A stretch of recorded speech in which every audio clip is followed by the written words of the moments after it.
une époque qui est difficile. Nous voyons partout, il y a la pauvreté qui augmente. Nous voyons le désespoir qui augmente. Et nous cherchons désespérément un homme. Quelqu'un qui va rétablir la situation. Quelqu'un qui va remettre de l'ordre où est-ce qu'il y a le désordre, n'est-ce pas? Nous cherchons cet homme. Et cet homme-là, il est cherché un peu partout sur la terre. Et si on pouvait utiliser cette image, on pourrait utiliser l'image d'une équipe de football célèbre, mais à qui il manque le joueur le plus important de cette équipe. Et comme c'est l'heure des transferts, alors on regarde un peu partout où est-ce qu'on va trouver cet homme qui va pouvoir apporter ce nouveau souffle à cette équipe et qui va la faire sortir du milieu du classement pour la propulser au sommet du classement.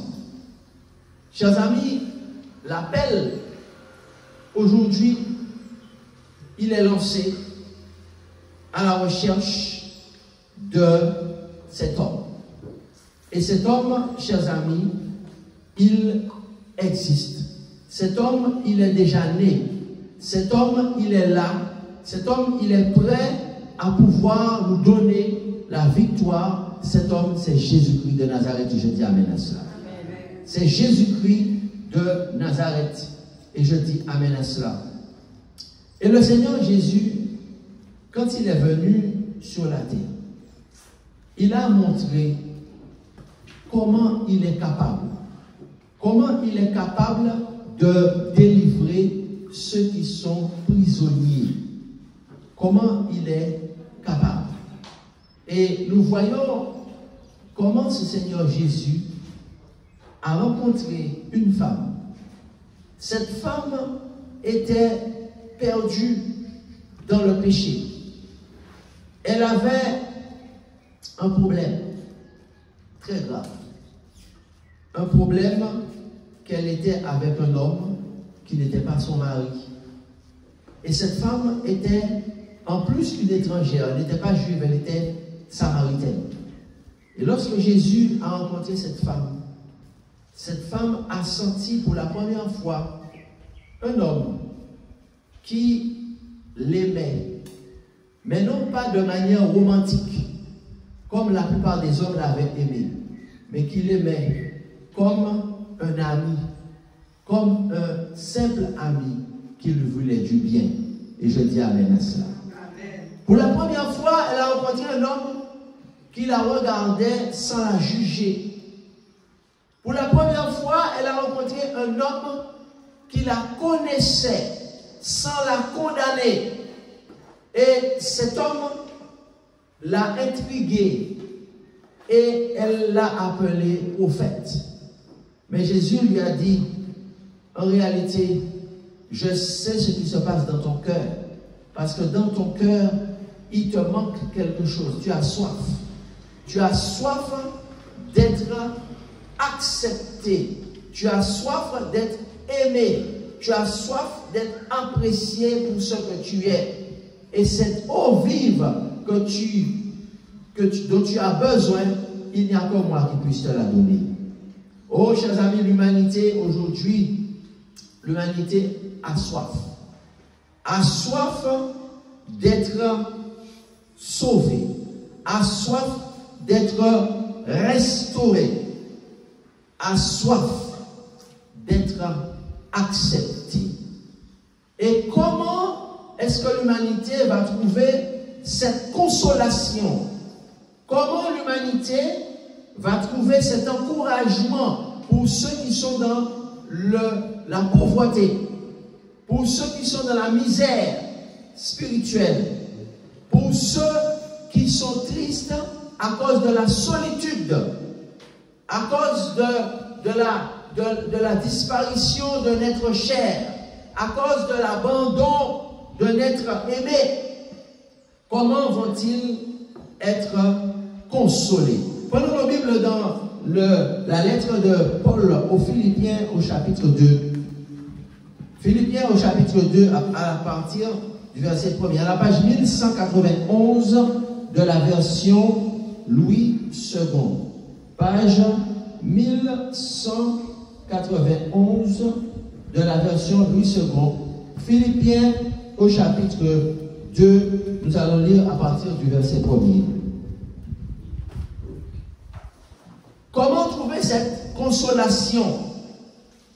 Comment trouver cet encouragement pour tous ceux qui, même au début de cette année, sont déjà dans la tristesse? Si donc il y a quelque consolation, c'est en qui? C'est en Christ. Alléluia. Si donc il y a quelque consolation, c'est en Christ. S'il y a quelque soulagement, c'est dans la charité. Amen. En qui nous pouvons trouver la consolation? C'est en Christ seulement. S'il y a quelque union d'esprit, s'il y a quelque compassion et quelque miséricorde, c'est en Christ. Amen. Chers amis, cet encouragement dont elle avait besoin, cette consolation dont elle avait besoin, elle l'a trouvé en Christ. Amen. Elle l'a trouvé en Christ. Maintenant, chers amis, au XXIe siècle, dans les temps de la fin dans lesquels nous vivons, nous savons que Christ a une équipe sur terre. Amen. Christ a un groupe de personnes sur terre. Christ a des coéquipiers. Si on peut prendre l'analogie d'une équipe de football, on peut dire que Christ, il a des coéquipiers. Christ a une équipe sur terre. Et la question qui se pose est celle-ci. Comment reconnaître son équipe? L'équipe de Christ, chers amis, l'équipe de Christ a un maillot. Nous savons que chaque équipe a un maillot, n'est-ce pas? Mais l'équipe de Christ, il a un maillot, chers amis. L'équipe de Christ, il a le même vêtement. Est-ce que vous savez quelle est la couleur du maillot de l'équipe de Christ? Est-ce que vous savez comment reconnaître le maillot de l'équipe de Christ? Alors, le maillot de l'équipe de Christ se trouve dans Philippiens chapitre 2, à partir du verset 2.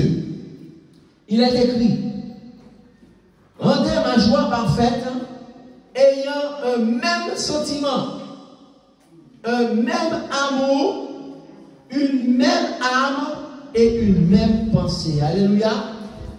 Ne faites rien par esprit de parti ou par vaine gloire, mais que l'humilité vous fasse regarder les autres comme étant au-dessus de lui-même.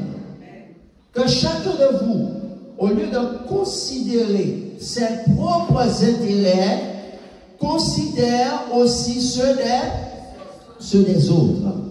Ayez en vous les sentiments qui étaient en Jésus-Christ, lequel, existant en forme de Dieu, n'a point regardé comme une proie à arracher d'être égal à Dieu, mais s'est dépouillé lui-même en prenant la forme de serviteur, en devenant semblable aux hommes, et en ayant paru comme un simple homme. Il s'est humilié lui-même, se rendant obéissant jusqu'à la mort, même jusqu'à la mort de la croix. C'est pourquoi Dieu l'a souverainement élevé et lui a donné un nom qui est au-dessus de tout nom, afin qu'au nom de Jésus, tout genou fléchisse, dans les cieux, sur la terre et sous la terre. Et que toute langue professe que Jésus-Christ est Seigneur, à la gloire de Dieu le Père. Amen. Chers amis, le maillot de l'équipe de Jésus-Christ, chers amis, le maillot de l'équipe de Jésus-Christ, il est ceci. L'équipe de Jésus-Christ a le même vêtement. Le vêtement est composé, au verset 2, le vêtement est composé d'un même sentiment. Amen. Ayez un même sentiment. Qu'est-ce que ça veut dire, un même sentiment? Comment est-ce que l'équipe de Jésus, eh bien, a le même sentiment? Dans la langue originale du grec, le mot ici employé, il dit « ayez un même sentiment ». Ça veut dire « soyez unis dans les sentiments ». Amen. Ayez un même sentiment. Qu'est-ce que ça veut dire? Qu'est-ce que ça veut dire être alors, il dit en réalité, si donc il y a quelque consolation en Christ, quelque soulagement dans la charité, quelque union d'esprit. Avant d'expliquer ce que c'est que le même sentiment, il nous dit d'avoir l'union d'esprit. Qu'est-ce que ça veut dire? Ça veut dire d'être en communion les uns avec les autres. Amen. C'est la communion les uns avec les autres, mais c'est aussi la communion, c'est aussi la participation. Ça veut dire que dans l'équipe de Jésus, nous sommes en communion les uns avec les autres et chaque personne participe à un rôle dans l'équipe, n'est-ce pas? Dans une équipe de football, est-ce que tout le monde a le même rôle? Non. Tout le monde n'a pas le même rôle. D'accord? Il y a le gardien de but, il y a les attaquants, il y a les milieux de terrain, il y a les défenseurs, latéraux gauche, latéraux droit. Donc chaque personne a une participation, n'est-ce pas?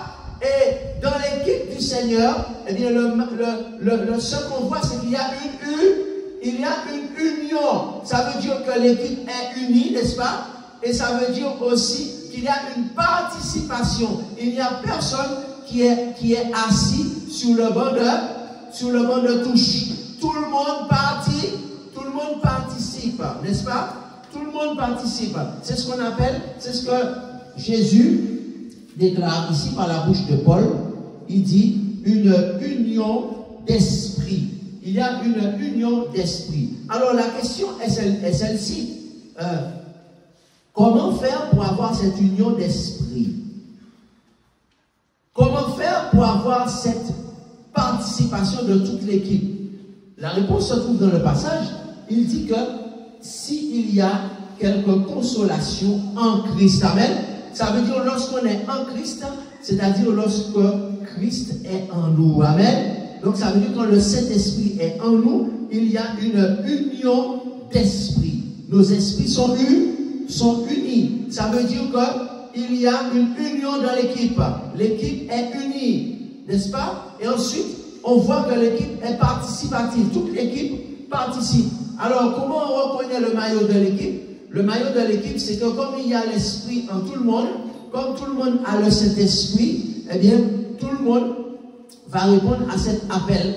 Parce que ici, quand il dit le mot consolation, ici, il dit quand il y a quelque consolation, le mot consolation ici, c'est le même mot que consolateur. Hello, hello. N'avez-vous pas remarqué que le mot consolation, c'est le même mot que consolateur, c'est le mot qui vient de consolateur. Et qui est le mot qui est le consolateur? La Bible dit que dans le grec biblique, le mot consolateur, c'est parakletos, qui est composé de deux mots. Le mot para, n'est-ce pas, qui veut dire quoi? Para, qui veut dire c'est avec, n'est-ce pas? Donc, kaleo, qui signifie un appel. Donc, c'est un appel qui vient de qui? Qui vient de Dieu. Donc, le consolateur, c'est celui qui nous appelle. D'accord? Et son appel, c'est quoi? Puisqu'il est le Saint-Esprit, son appel, c'est à devenir un saint. Amen? Donc, c'est un appel à la sainteté. Ça veut dire mis à part pour Dieu. D'accord? Donc, ça veut dire que c'est une équipe de personnes qui sont en train de jouer pour qui? Pour Dieu. Donc, dans cet appel à la sainteté, n'est-ce pas? Eh bien, il nous dit que nous devons être unis, n'est-ce pas? Nous devons être unis. Donc, un appel à être unis. Ensuite, il dit que cette équipe, comment on la reconnaît? On voit qu'elle a un même sentiment. Ça veut dire qu'elle a une union dans les sentiments. Elle est unie dans ses sentiments. Qu'est-ce que ça veut dire? Le mot ici en grec veut dire une union au niveau des opinions. Ça veut dire que, eh bien, cette équipe est unie dans ses opinions. Cette équipe est unie dans ses buts. Ça veut dire qu'on a tous unis dans notre opinion. Comment on fait pour avoir tous la même opinion? Est-ce que c'est possible qu'on ait la même opinion? Oui. Comment? Grâce au Paraclète, c'est-à-dire grâce au Saint-Esprit. C'est le Saint-Esprit qui va nous dire ce que nous devons faire. On peut dire que dans cette équipe, le Saint-Esprit, c'est l'entraîneur. N'est-ce pas? Ok? Jésus, c'est l'attaquant, celui qui marque les buts. Ok? Mais l'entraîneur, c'est qui? C'est le Saint-Esprit. C'est lui qui nous donne les directives. C'est lui qui nous donne les tactiques, la manière de voir. Qui est-ce qui voit le jeu? Qui est-ce qui voit le jeu? Qui est-ce qui voit la tactique de jeu? C'est l'entraîneur. Nous sommes d'accord? Donc, en réalité, on a tous la même opinion parce que chacun met de côté ses opinions. Chacun de met. Ah là là! Je crois que vous me suivez maintenant. Chacun met de côté ses opinions.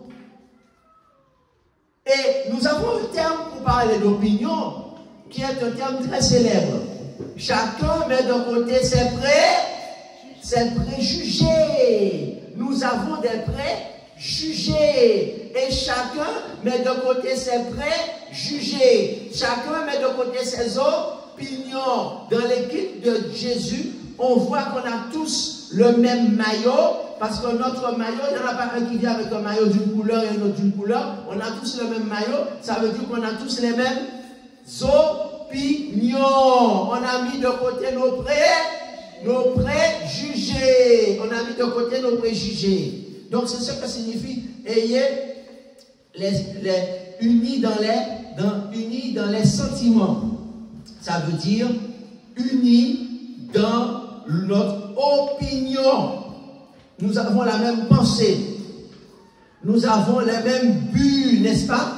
Nous avons le même but. Nous avons la même pensée. Donc c'est ce que signifie être unis dans les sentiments.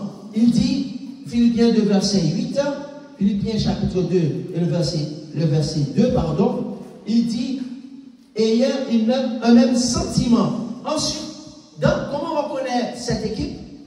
Qu'est-ce qu'il y a sur son maillot? Unis dans les sentiments. Le maillot aussi, il dit unis dans le même amour. Qu'est-ce qu'il dit? Unis dans le même amour. De quel amour s'agit-il ici? Le mot grec ici, c'est agapé. Et agapé signifie l'amour divin, l'amour parfait. Amen. C'est-à-dire l'union dans l'amour ou un amour inconditionnel. Nous avons vu la semaine dernière que pour pouvoir gagner le combat dans le combat contre le mal, nous devons apprendre à aimer notre prochain comme nous-mêmes, comme nous nous aimons nous-mêmes. Nous avons un petit peu parlé de ce que signifie s'aimer soi-même. Pour pouvoir être un bon joueur de football, il faut s'aimer soi-même, il faut savoir prendre soin de son corps, comment traiter son corps pour être en forme lors du match, n'est-ce pas? Il y a des choses qu'on doit faire, il y a une nourriture qui est adaptée au joueur. Le joueur ne peut pas manger n'importe quoi, n'est-ce pas? Le joueur ne peut pas dormir à n'importe quelle heure. Le joueur, s'il boit de l'alcool, il sera mis de côté lorsqu'il y a le match, parce qu'il sera impropre pour le match. Il y a des choses qu'il va manger, qu'il ne doit pas manger. Donc ça, ce n'est pas la religion. Ça, c'est la relation avec l'entraîneur. Ce n'est pas la religion. Il y a des choses qu'il doit manger pour être en pleine forme. N'est-ce pas? Est-ce qu'un joueur de football sur qui on compte, il va manger n'importe quoi? Il va aller manger des chips, il va aller manger fritaille, hein? Il va manger gras la veille du match, et puis le lendemain, son foie est levé, foie levé, foie malade. Il a envie de vomir, pas bon. On a tous vu ce qui est arrivé à Ronaldo lors de la Coupe du Monde 78. Hein? Il était malade. Hein? Et Zidane a marqué sur lui. Il n'a pas pu jouer parce qu'il était malade. Est-ce qu'on va manger n'importe quoi? On ne peut pas manger n'importe quoi. Et il y a un maillot. On ne peut pas venir habiller n'importe comment. Est-ce que dans l'équipe, je viens habiller comme je veux? C'est ce que j'aime, je fais ce que je veux. Parce que c'est ce que j'aime. C'est ce vêtement-là que j'aime. C'est ça qui est à la mode. Je suis la mode. Je fais ce que je veux. Parce que je suis le maître de mon corps. Quand on est dans l'équipe, on suit l'équipe. On a le maillot de l'équipe. Amen. Donc ça veut dire qu'on est unis dans l'amour. On est unis dans l'amour. Ça veut dire qu'on a un amour parfait pour les autres joueurs, un amour amitié, un amour désintéressé. Mais Dieu dit aussi qu'on est unis, on a le même amour et on est aussi une même âme. Alors un même amour, n'est-ce pas? Ça veut dire qu'il faut mettre de côté aussi ses préjugés, n'est-ce pas? Parce que lorsqu'on voit des équipes de football, on voit qu'il y a des gens qui viennent de différents pays, n'est-ce pas? On ne voit jamais des gens, même si on parle de l'équipe de France de football, est-ce que tous les joueurs de l'équipe de France sont nés sur le territoire français? Tout le monde est né en France? Non. Il y a des joueurs qui sont originaires du Mali, des joueurs qui sont originaires de tel pays. Il y a un joueur qui est originaire d'Haïti. Un grand gardien de but célèbre, n'est-ce pas? Donc il y a des joueurs qui viennent de plusieurs pays. Et pourtant, est-ce que vous voyez qu'il y a des préjugés? Est-ce que vous voyez qu'il y a du racisme? Est-ce qu'un joueur dit, ah moi, je ne peux pas jouer plus Miché, je ne peux pas jouer plus Bouktala parce que Miché n'est pas du même côté que moi-même. Moi-même, moi de tel côté, Miché tel côté, je ne peux pas jouer plus Miché. Est-ce que vous avez vu ça dans l'équipe de France? Est-ce que vous avez vu ça dans les grandes équipes qui jouent en Espagne? Est-ce qu'en Italie, vous avez vu un joueur qui a dit, ah moi-même, moi-même, moi, je suis un star, d'accord? Moi, je suis un star, je vais rouler en loto, je conduis une voiture qui coûte 3 millions d'euros, alors je ne vais pas jouer avec telle nation. Lui, il est de telle nation, moi, je ne joue pas avec lui. C'est ça? Non. On voit tous les joueurs ont le même amour. Et quand il marque, on le voit soulever son camarade. Il ne voit pas la couleur de la peau. Hello, hello, hello. Hello, hello, hello. Il ne voit pas la couleur de la peau. Il ne voit pas la texture des cheveux. Il ne voit pas le nez. Il ne voit pas la bouche. Il dit, lui, c'est mon camarade. Il le soulève, il est content. Après le match, ils vont manger ensemble. Leur famille, on voit sur les réseaux sociaux, passer les dimanches ensemble. On voit qu'il y a une union entre eux, une unité entre eux. Alors, c'est un pâle exemple de l'équipe du Seigneur. Parce que dans l'équipe du Seigneur, ce n'est pas seulement quand on est dans un club, mais c'est tout le temps qu'on est ensemble, on est unis dans l'amour. Amen. Il n'y a pas de préjugés. Il n'y a pas d'histoire comme moi, je suis né là, toi tu es né là, moi je viens d'ici, toi tu viens de là. Dans l'équipe du Seigneur, il y a une union dans l'amour. Amen. Il y a une unité, il y a une union dans l'amour. Il y a un même amour. Et il y a un même amour. Alors qu'est-ce que ça veut dire? Ça veut dire que lorsque Jésus a été parlé à cette femme samaritaine, les disciples autour de Jésus étaient un petit peu étonnés, voire dérangés. Ils se sont dit, mais comment Jésus n'a pas remarqué que cette femme, sa couleur de peau? Jésus n'a pas vu que cette femme-là a une autre couleur que nous? Hein? Jésus n'a pas vu que les cheveux de cette femme-là sont différents de nos cheveux? Jésus n'a pas entendu l'accent de cette femme-là? Jésus n'a pas compris que c'est une Samaritaine qui est là et que lui, il est juif. Comment Jésus peut-il parler à cette femme? Et la conversation roulait bon train au milieu des disciples. La conversation roulait bon train, même à tel point que même la femme, quand Jésus est venu lui parler, la femme a dit, oh, mais aucun juif ne m'a jamais adressé la parole. Pourtant, on dit que je suis une belle femme.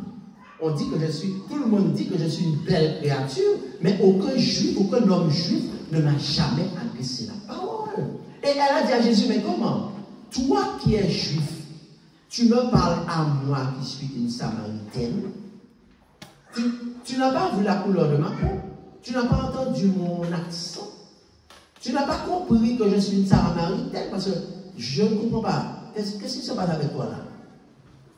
Et Jésus ne va pas sur ce terrain-là. Parce que Jésus, lui, il n'est pas raciste. Amen? Que disons-nous? Est-ce que mon Dieu est un raciste? Est-ce que mon Dieu est xénophobe? Hein? Est-ce que mon Dieu, c'est un Dieu de parti pris qui rejette les gens à cause de leur couleur, à cause de leur... Est-ce que c'était de la faute de la dame si elle avait cette couleur? Est-ce qu'elle avait choisi la couleur de ses cheveux? Est-ce qu'elle avait choisi l'endroit où elle est née? Et pourquoi est-ce que des gens ne voulaient pas lui parler parce qu'elle avait cette couleur-là? Pourquoi des gens ne voulaient pas être son amie parce qu'elle avait cet accent-là? Est-ce que la dame avait choisi d'être née là? Chers amis, c'est quelque chose de vraiment bizarre, le racisme. La xénophobie, c'est vraiment étrange. Parce qu'on n'a pas choisi la couleur de notre peau. On a choisi? On n'a pas choisi notre langue. On n'a pas choisi où est-ce qu'on est né. Et pourquoi il y a des gens qui nous détestent à cause de ça? C'est vraiment ridicule. Vous êtes d'accord avec moi? C'est ridicule, n'est-ce pas? C'est ridicule. À tel point que Jésus passe à côté de cela. Jésus dit, moi je ne suis pas dans ça. Jésus lui parle de l'eau vive. Parce que pour Jésus, cette femme avant tout, c'est un être humain. Amen. Tout le monde est sorti d'une femme et d'un homme à derrière. Jésus dit, mais toi tu as besoin de l'eau vive. Et la femme a compris que Jésus n'est pas sur le terrain du racisme avec elle. Jésus n'est pas sur ce terrain-là. Jésus est à un autre niveau. Amen. Jésus est à un autre niveau, n'est-ce pas? Chers amis, que se passe-t-il lorsqu'on rentre dans l'équipe du Seigneur? Lorsqu'on rentre dans l'équipe du Seigneur, on met le maillot de l'équipe. Le maillot de l'équipe, c'est l'amour pour toutes les nations. Amen. Le respect pour toutes les cultures. Amen. Si l'Éternel te donne quelqu'un de ta culture pour te marier, gloire à Dieu. Mais si l'Éternel te dit, voici ta femme, et elle fait partie d'une autre culture, gloire à Dieu. Amen. Tu vas l'aimer, même si elle n'a pas la même couleur que toi. Amen. Tu vas l'aimer, même si elle n'a pas les mêmes cheveux que toi. Amen. Parce qu'elle fait partie du royaume de Dieu. Amen. Si l'Éternel te donne un mari qui n'est pas de la même culture que toi, qu'est-ce que tu vas lui dire? Tu vas lui dire, oh, reste tranquille là. Oh, toi tu es un Samaritain, moi je suis un juif. Tu n'as pas remarqué que je suis juif? Tu n'as pas entendu mon accent? Tu n'as pas entendu mon nom de famille? Attends, je vais t'expliquer c'est quoi. Je m'appelle tel. Tu ne sais pas que je suis un juif? Tu as vu la couleur de ma peau? Quand on parle comme ça veut dire quoi? On n'a pas compris dans quelle équipe on est, n'est-ce pas? On n'a pas compris dans quelle équipe on joue, n'est-ce pas? Parce que dans l'équipe de France, il y a des gens qui sont de toutes les origines. Amen. Et on aime l'équipe de France. Il y a des gens qui sont de toutes les nations. Amen. Il y a une femme qui a représenté la France aux Jeux Olympiques et qui a une couleur qui n'est pas la couleur qu'on a l'habitude souvent de considérer la France. Mais on ne regarde pas ça parce que nous, on n'est pas racistes. Amen. On n'est pas des racistes. Donc, dans l'équipe du Seigneur, on n'est pas comme cela.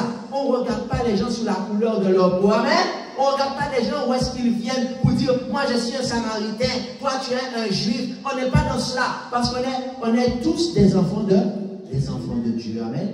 C'est ce que signifie un même amour. Et au contraire, la diversité, c'est la richesse, n'est-ce pas? Est-ce que vous aimez manger la même chose tous les jours? Eh bien, si vous êtes raciste, mangez du riz et de la viande tous les jours. Je vous mets au défi. Je vous mets au défi de manger du riz et de la viande tous les jours. Moi, je ne peux pas faire ça. Amen. Parce qu'il y a un jour où je vais manger la cuisine haïtienne. Amen. Un jour, je vais manger la cuisine mexicaine. Amen. Un jour, je vais manger la cuisine française. Amen. Ça veut dire que nous sommes riches dans la diversité. Et c'est pourquoi la Bible dit un même amour, n'est-ce pas? Et beaucoup de gens vont passer à côté de leur bonheur. Beaucoup de gens vont perdre un mariage. Beaucoup de gens vont perdre des avantages parce qu'ils sont de leur racisme. Tu es raciste. Tu es un raciste. Mais quand tu es un enfant de Dieu, eh bien, tu acceptes toutes les nations. Amen. Mais écoutez le racisme, parce qu'un raciste ne va pas rentrer dans le royaume de Dieu. Amen. Chers amis, en réalité, Jésus dit que nous devons tous avoir un même amour. Des fois, ils ont content mon nom. Des fois, ils aiment la personne. Mais simplement parce qu'ils ont peur. Qu'est-ce qu'on va dire? On va dire qu'il est sorti de là, elle est sortie. Qu'est-ce que mes amis vont dire? Tu vis pour les autres ou bien tu vis pour le Seigneur? Pour qui est-ce que tu vis? La parole que je déclare, que nous sommes unis dans un même amour. Et il dit unis dans une même âme. On n'a pas seulement un même amour, mais notre âme est unie. Ce qu'il y a de plus profond en nous est uni. Qu'est-ce que ça veut dire uni dans l'âme? Dans le mot grec, ça veut dire sympsychos. Ok? Sympsychos, ça veut dire veut dire uni, s'identifier à quelqu'un, à des gens, n'est-ce pas, qui partagent la même identité. Lorsqu'on est dans l'équipe, on a la même identité. On ne dit plus qu'on est Pierre, Paul, Jacques. On dit on est l'équipe du Seigneur. Amen. On dit l'équipe de France de football. Pas vrai? Est-ce qu'on dit Pierre, Paul, Jacques? Non. On dit c'est l'équipe de France. Quand l'équipe a gagné, on dit l'équipe a gagné. Est-ce qu'on dit que c'est Pierre qui a gagné? Est-ce qu'on dit que c'est Paul qui a gagné? Non, on dit c'est l'équipe qui a gagné, n'est-ce pas? Donc ça veut dire qu'on s'identifie aux gens qui partagent une même identité. On a la même identité. C'est ce que signifie unis dans une même âme. Une même âme, ça veut dire une même identité. Désormais, on ne met plus en avant son identité nationale. Oui, on sait qui on est. On n'a pas rejeté notre identité nationale. On garde notre identité nationale. On respecte notre pays. On respecte notre nation.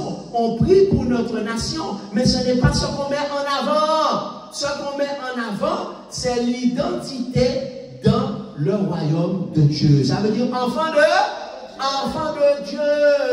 Enfant de Dieu. On est unis d'une même âme. On n'érige pas des barrières avec les gens. On n'érige pas des barrières avec les autres. Même si on n'a pas renié notre origine, mais on n'érige pas des frontières, des barrières avec les gens. On a une même identité, unis dans une même pensée. Qu'est-ce que ça veut dire unis dans une même pensée? Unis dans une même pensée, ça veut dire qu'on est... Ça veut dire quoi selon vous?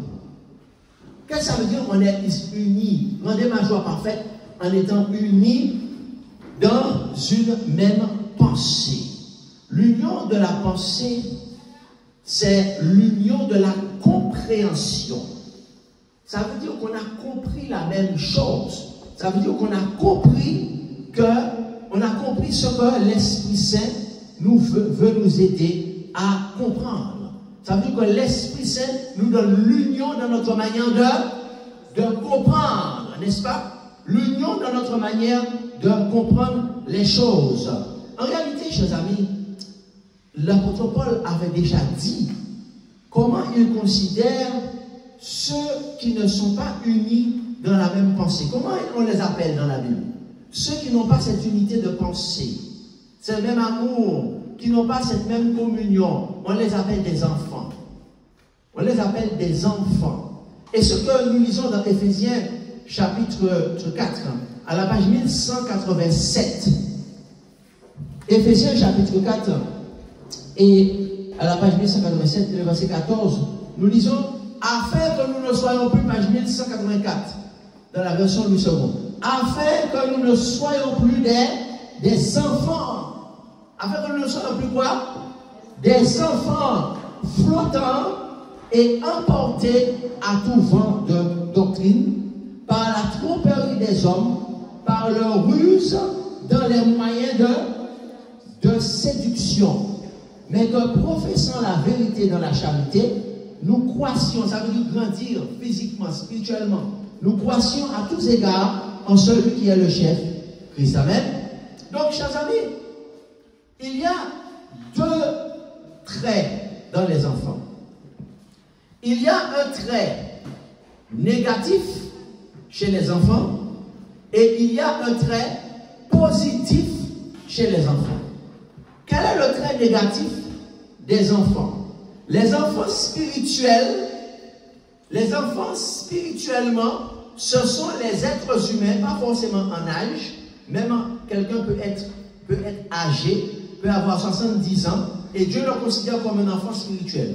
Parce que les enfants spirituellement, ce sont ceux qui sont immatures. L'enfance spirituelle, ce sont ceux qui sont immatures, qui n'ont pas la maturité de l'adulte. D'accord? Ça, c'est le trait négatif de l'enfance. Quand ici la Bible dit, afin que nous ne soyons plus des enfants, il dit que les enfants, on les reconnaît comment? Comment on reconnaît les enfants spirituellement, négativement? Au verset 14, il dit, les enfants sont flottants. Ça veut dire qu'ils ne sont pas fermes dans leurs convictions. Flottants et emportés par tout vent de doctrine. N'importe qui doctrine vous attendez qu'à jeter l'eau. N'importe qui doctrine qu'a partir bio. Flottants. Ils sont flottants. Ils ne sont pas stables au niveau de la doctrine parce qu'ils n'ont pas le Saint-Esprit qui les aide à être ancrés dans la doctrine. Donc ils sont flottants. Toutes les doctrines qu'ils entendent vont les faire balloter et ensuite emporter à tout vent de doctrine par la tromperie des hommes, par le ruse dans les moyens de séduction. Ça, c'est le trait négatif des enfants. C'est-à-dire, les enfants, du point de vue spirituel, ce sont ceux qui sont immatures. D'accord? Et quel est le trait positif des enfants? Les enfants ont un trait positif parce que Jésus a dit, si vous ne devenez comme des petits-enfants, vous n'entrerez pas dans le royaume de Dieu. Le trait positif des enfants, c'est l'humilité et la douceur. Et on retrouve ça dans le même chapitre. Chapitre 4. Regardez le verset 1er. Je vous encourage ou je vous exhorte, donc moi le prisonnier dans le Seigneur, à marcher d'une manière digne de l'appel qui vous a été adressé. Les enfants, ils marchent avec leurs parents. Un enfant, il ne marche pas seul. Il est accompagné par ses parents, toujours avec ses parents. Un enfant de 3 ans, il ne marche pas seul dans la rue. Il a toujours maman à côté, papa à côté. Donc il marche avec ses parents. Le trait positif de l'enfant, c'est un enfant qui est humble. Ça veut dire qu'il marche toujours avec le Saint-Esprit. Il marche toujours avec le Seigneur. Ça, c'est le trait positif de l'enfant. Il dit marcher. Il dit, je vous exhorte à marcher. Il dit marcher d'une manière digne de l'appel qui vous a été adressé. Et un appel à quoi? Au verset 3, il dit vous efforcez de conserver quoi? L'union. C'est ce qu'on a vu tout à l'heure. L'union ou l'unité. D'accord? Donc l'humilité, en toute humilité au verset 2 et en toute douceur. Donc l'enfant, il est humble, ça veut dire qu'il reconnaît qu'il a besoin de son parent. Amen? Il a besoin de son parent. Donc il est humble. Celui qui pense qu'il n'a pas besoin de Dieu, eh bien, il est un enfant, mais un enfant de l'autre. Pas un enfant de Dieu. Mais il nous invite à voir le trait positif de l'enfance, c'est-à-dire celui qui est humble, celui qui est doux, celui qui reconnaît qu'il a besoin de son Père qui est Jésus et qu'il doit marcher avec le Saint-Esprit. C'est ce trait positif. Alors il dit afin que nous ne soyons plus des enfants immatures, mais que nous puissions être des adultes spirituellement. Être des adultes spirituellement. Et c'est quoi un adulte spirituellement? Il l'a dit dans Philippiens 2 tout à l'heure. Il a dit ce sont ceux qui sont unis dans la vérité. On peut le lire aussi dans Éphésiens 4. Il dit ceux qui sont unis dans la vérité et dans la charité. Alors, c'est ce que nous voyons également dans Philippiens. Donc, chers amis, nous voyons que celui qui accepte de mettre le maillot de l'équipe, Jésus est en train d'appeler en ce moment beaucoup de gens à faire partie de son équipe.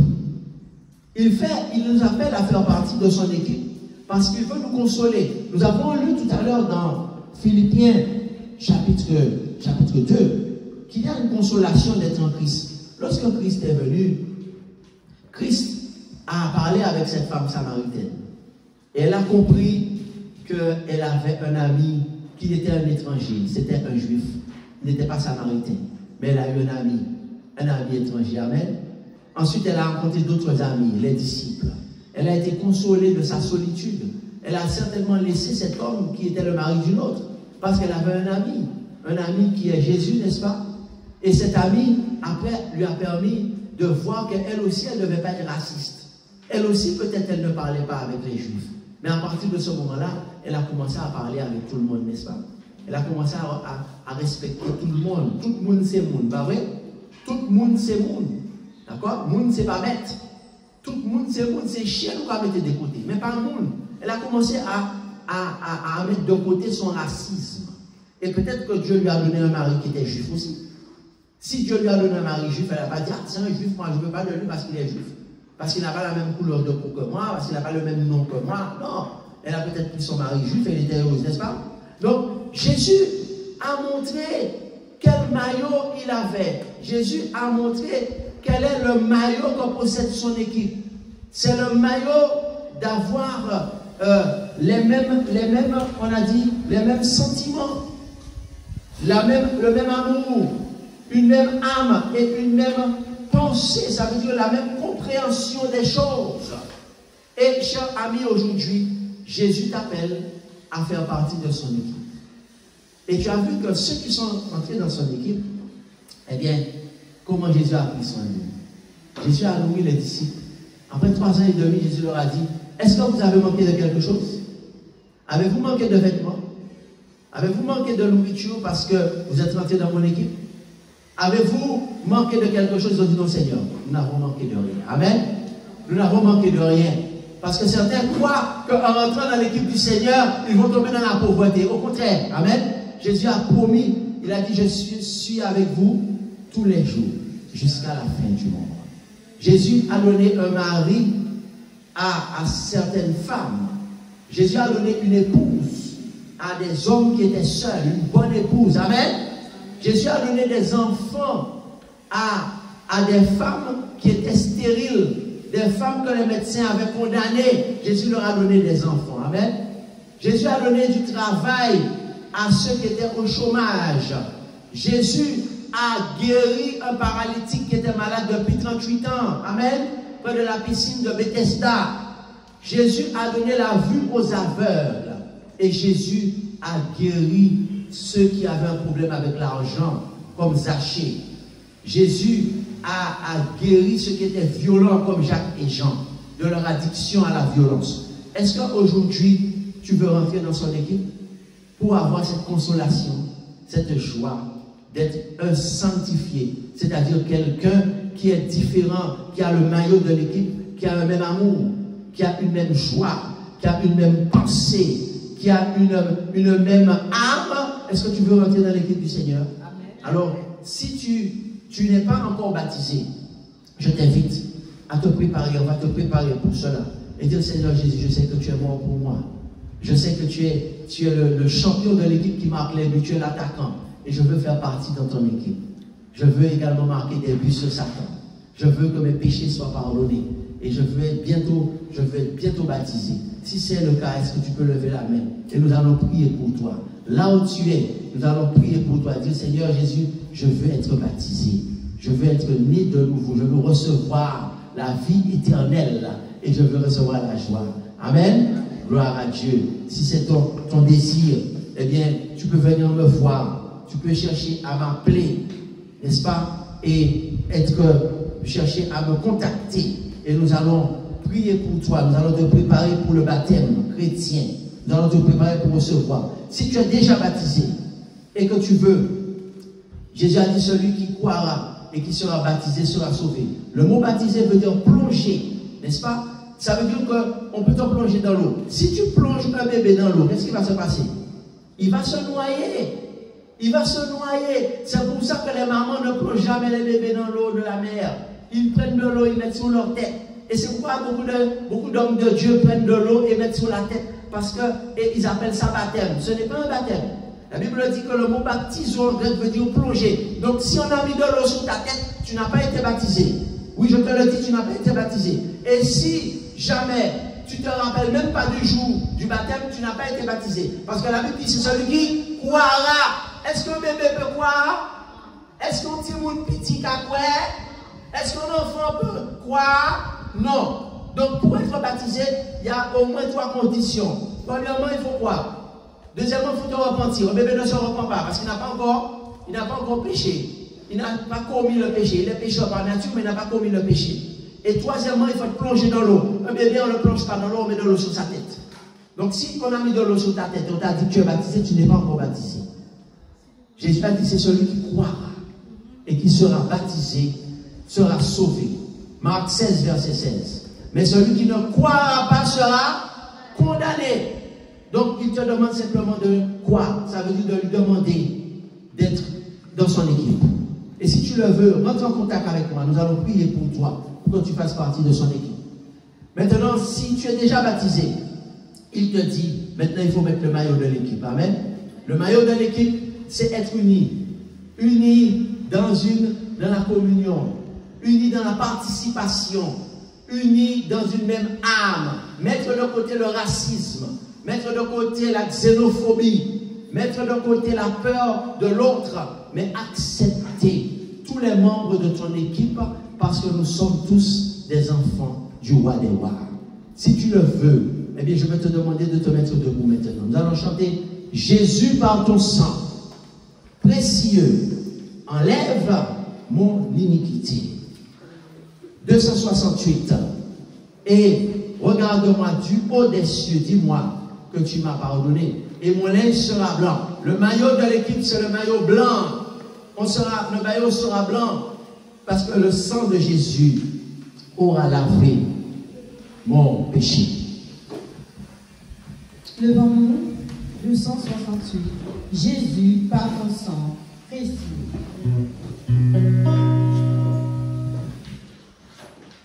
Jésus par ton sang précieux, enlève mon iniquité. Regarde-moi du haut des cieux, dis-moi que tu m'as pardonné. J'ai longtemps eu le cœur rebelle, mais j'entends ta voix qui m'appelle. Au pied de ta croix, maintenant, tout quand tu brisé, je me rends. Blanc, plus blanc que neige, blanc, plus blanc que neige. Lavé dans le sang de l'agneau, je serai plus blanc que la neige. Oh, le fardeau de mon péché, Dieu reste trop grand pour moi. Je veux en être délivré à cette heure vers toi. Jésus, laisse-toi ma délivrance. Seul tu peux calmer ma souffrance. Au pied de ta croix, maintenant, tout en fut brisé. Oh, plus blanc que neige, plus blanc que neige, plus blanc,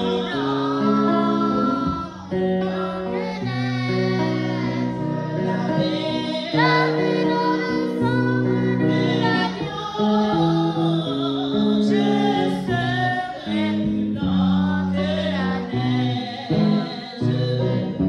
Oh Jésus, ton sang précieux a lavé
Merci notre Dieu, notre Père, de nous avoir fait cet honneur, de nous appeler à rentrer dans ton équipe, l'équipe des vainqueurs, l'équipe du royaume de Dieu, et à quitter l'équipe de Satan, l'équipe des méchants.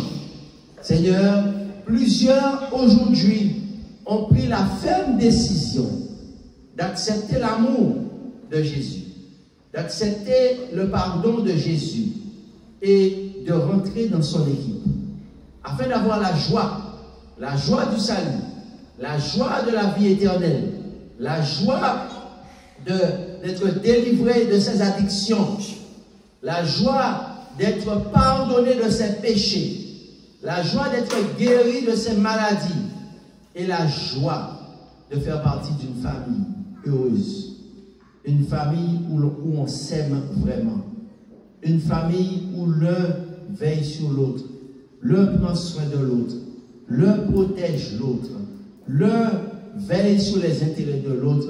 C'est là ce qu'ils ont décidé aujourd'hui.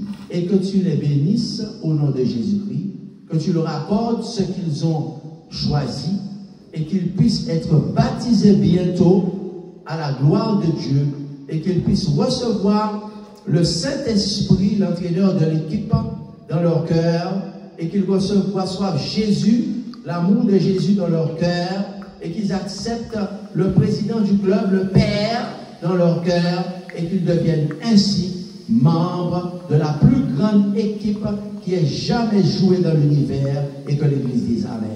Amen. Reçois la bénédiction ce matin. Que l'Éternel te